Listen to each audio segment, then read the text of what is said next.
Hello friends, जय जगन्नाथ। मुझे आपण मान सामना को गोटे पिठा रेसिपी नहीं आसी, इडली पिठा, छुंक दिया इडली पिठा। हाँ, एत सफ्ट बनी देखु। आसतु मुझे बेटर गोटे प्रस्तुत करने आगुरी बिरी चाउलर।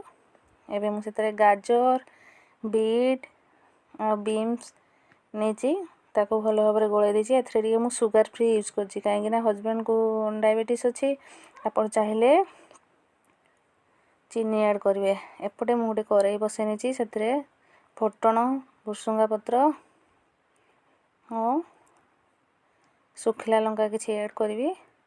ऐड करके गोटे छुंक प्रस्तुत करी। तापर मुझे छुंक को आनिकी से बेटर रे गोल नेबी भल से।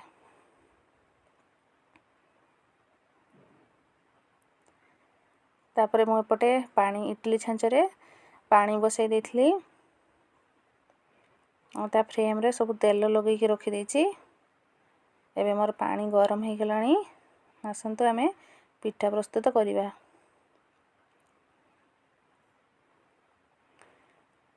एमती देदेली ताको भल भाव में देदेली। पानी भी मोर भल भाव से गरम हो जाइला।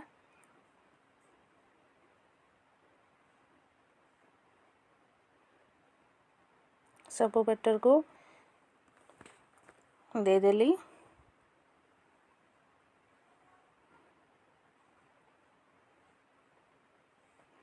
सांग माने एपरी बनैकी खाइबे बिना प्याज रसुण भी आ बिना तरकारी भी ये सब खाई हो।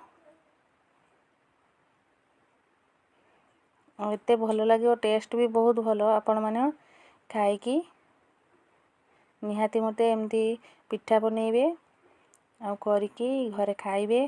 खाई मोर पोस्ट रे कमेंट करिए। देखंतु मोर एठी पिठा रेडी हो जाइए, केते सॉफ्ट बनी। मो पिठा रेसिपी जदि भल लगी कमेंट करके जनइबे। रही जय जगन्नाथ।